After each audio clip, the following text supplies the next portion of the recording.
कुनु डिसि कुनु एसपि कुनु रावखौबो ट्रेन्सफार खालामनो हानाय बिटिसिआ दिनै पावार गैला जायफ्रा हाग्रामा महिलारि बिथाङा मावनो हायाखै बिनिस्राय डाबल मावनो आं बुंगासिनो दङ बाखिया सोब आदां आदां नायजे 66 crore जोंनि रेभिनिउ फैसाखौ हरदों मानो हरदों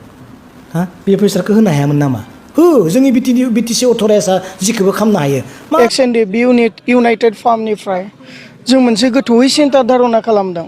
जे गोलाव सम NDFBनि जि हंग्राम जि दावहा बे दावहायाव हाजार हाजार बिर जोहोलावफोरा मुंख्लं जालांबाय दिनै बिथांमोननि मुंख्लं जालांनायनि जिउ जारिमिनफोरा मबेबा समाव रायखांजायालासेनो बावगारलांनो हमदों बिनिखाय बे गोलाव समनि दावहायाव जाय बिर जोहोलावफोरा मुंख्लं जालांबाय बैसोरनि जिउ जारिमिना जेन रायखांजायो गोथाङै थायो जोंनि फैबाय थानाय जेनेरेसनफोरा जे मोनसे समाव बेबायदि NDFB दङमोन हाथियार लानानै संग्राम खालामोमोन जोंनि हा हुनि मोनथायनि थाखाय जोंनि पलिटिकेल राइट्सनि थाखाय आलादा रायजो बर'लेण्ड सोरजिनायनि थाखाय दावहा नाङोमोन बै जारिमिनखौ जेन जोंनि नेक्स्ट जेनेरेसना बुजि मोनथियो बिनिखाय जों बे हाबाफारिफोरखौ जों कन्टिनिउ खालामनो नागिरदों बे बोसोराव मुंख्लं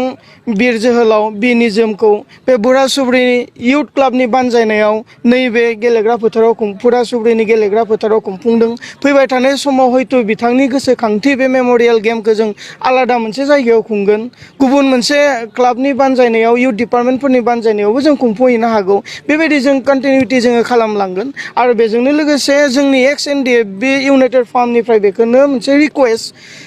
जाय गामिफ्रा इन्टार भिलेजानो जा इन्टार क्लाबानो जा फुटबल टुर्नामेन्टफोर होयो नोंथांमोनाबो ओरैनो गामिनि नामाव फुटबलखौ खेलाखौ होनायाथ' होखागोन होआलासेनो गामिनि मुङाव बा क्लाबनि मुङावल' होआलासेनो बिर जोहोलाव सोरनिबा मुंफोरखौ थांखिनानै जुदि बेबायदि गेलेमु आयदाफोर एबा खेलाफोरखौ पाथियोब्ला जोंनि गोसो गोरबोनिफ्राय गोबां साबायखर थागोन बेजोंनो लोगोसे जुदि जोंनो खबर होयोब्ला बड'लेण्ड हालामाव थानाय गामि ओनसोलफोराव इन्टार क्लाबानो जा इन्टार भिलेजानो जा मुंख्लं बिर जोहोलावफोरनि मुङाव जुदि खेलाखौ होनो इच्छा खालामदोंब्ला जोंनो खबर होयोब्ला जोङो उइनारनि ट्रफिखौ जोङो जोंनि इउनाइटेड फार्मनिफ्राय जों बानजाय हरनाय जागोन निस्सय दिनै जोंनि समाजखौ एम्फौ अरनाय बायदि अरगासिनो दङ जों जुदि हिस्ट्रियाव नायोबा जारिमिनाव गोदो गोदायनि जारिमिनखौ नायोब्ला जोंनि बिफां लाइफांनि बा जोंनि माइ आबादफोरनि बिभिन्न धरननि फल फिथाइ सामथाइफोरखौ माखासे गुमाफोरा जानानै फोजोबदोंमोन नाथाय दिनैनि तारिखाव जोंनि ओनसोलाव बै आबादखौ जाग्रा गुमाफोर बायदि ड्राग्सफोरा जानानै फैदों जोंनि दिनैनि आबादा जोंनि गथ'फ्रानो जोंनि आबाद जोंनि फिसाला फिसाजो बा जोंनि फंबाय बिनानाव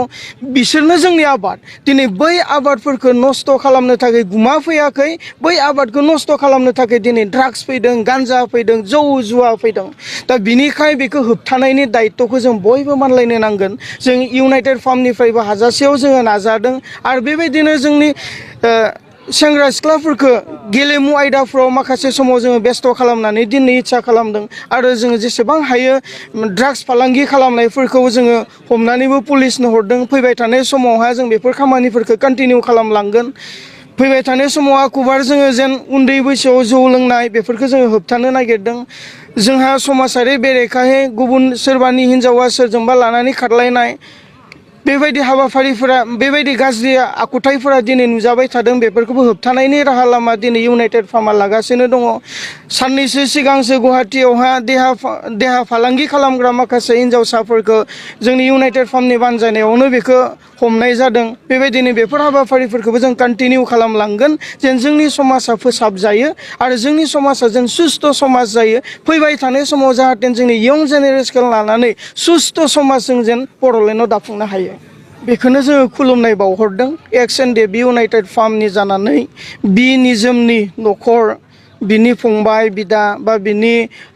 जेसेबांखिनि परियाल बंस दङ बिथांमोननिसिम जोङो जोंनि XNDFB इउनाइटेड फार्मनि जानानै गोसो गोरबोनिफ्राय हान्थु खरायनानै खुलुमनाय बावहरदों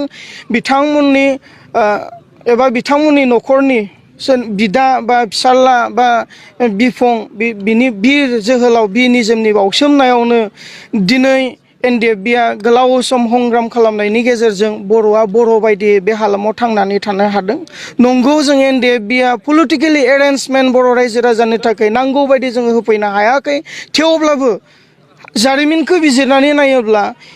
गोलाव सम एनडिएफबिनि हंग्रामजों बर' जाथिया थांना थानो मोननायनि मोनसे लोब्बा दङ बेखौ नुहुरो आरो गोलाव सम एनडिएफबिनि हाथियारनि दावहानि थाखायनो दिनै जोङो बर' राव रायज्लायनो मोन्दों, बर' बायदि थांनानै थानो मोन्दों, बर' टाइटेल जोङो लिरनो मोन्दों आरो जोङो जोंनि हायावहा देदगा गोदगायै दिनै थांनानै थानो हादों। बेनि कुनु डिसि कुनु एसपि कुनु रावखौबो ट्रेन्सफार खालामनो हानाय बिटिसिआ दिनै पावार गैला। आं बायदि मानसिखौनो दिनै जेलाव हरदों नङा होमबा गभर्नमेन्टनि गेजेरजों बुंनायखाय बिसोरथ' आरो स्वाभाबिकखा। जायफ्रा हाग्रामा महिलारि बिथाङा मावनो हायाखै बिनिसै डाबल माव होनना आं बुंगासिनो दङ बाखियासो आदां गादां। बिसोरनो जुदि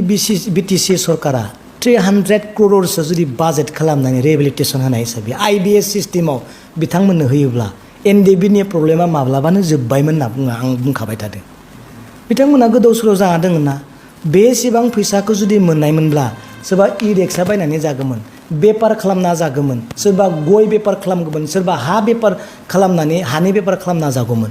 बास बिथांमोननि खम माबाखौ भेजालखौ फोजोबना होनांगौ। एसेबां माने सेक्रिफाइस खालामनायनि उनाव दिनै डन केयार खालामजादों मिथिबाय। बिदि खालामनाङा न' नों फैसाखौनो बाहायनो हाया गोदाव सोराव माबा माबि खेला दुला माबा माबि होगासिनो दङ। मानो बाहायाखै मोजां इउटिलाइज खालामना फैसाखौ नों देसन बिटिआर एकर्डनि फैसाया फैयाखै मानिबा कारनाव जा फैसा दङ बेखौनोथ' माबाना बाहाय। नों 66 crore दाखालि नङा होमबा 66 crore आं दाखालि बुंबाय नायजे 66 crore जोंनि रेभिनिउनि फैसाखौ हरदों मानो हरदों हा बे फैसाखौ होनो हायामोन नामा? हो जोंनि बिटिसि अथ'राइजआ जिखौबो खालामनो हायो। मा दरखार दङ नों स्टेटनो हरनो जेनेबा 66 crore नाय नों नोंसोर फरायनानै मिथिबाय बेबायदि आरो बिनि सायाव बिखेक थोंजों आं जेबो बुंनो हानाय नङा। खिन्थु आं बेखौनो बुंगोन एनएलएफबि माने एनडिएफबिआनोमोन एक्स एनडिएफबिआनोमोन बिथांमोना मानिबा दुखुआव आरो किसुमान इमप्लिमेन्टेसननि थाखाय बिथांमोना बेबायदि अबस्था जानोबो नांलादों। बिथांमोना मा दुखु आरो मा दाय बेखौ दिनै पुलिसा बिसार खालामगोन आरो आयेना। खिन्थु आं बेखौ बुंनो हायो जिहेतु आंबो जेल जाफेरनाय आं कुनु संगठन कुनु रावजोंबो रायज्लाया संगठन बानायनांगौ ना मानांगौ मा सोरखौबा इनकारेज होनाय कुनु आंनिफ्राय फासन बिदि गैया।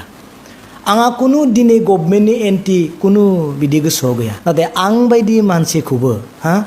दिनै जेलाव हरनो हायोबा आं बायदि मानसिखौनो दिनै जेलाव हरदों नङा होमबा गभर्नमेन्टनि गेजेरजों बुंनायखाय बिसोरथ' आरो स्वाभाबिकखा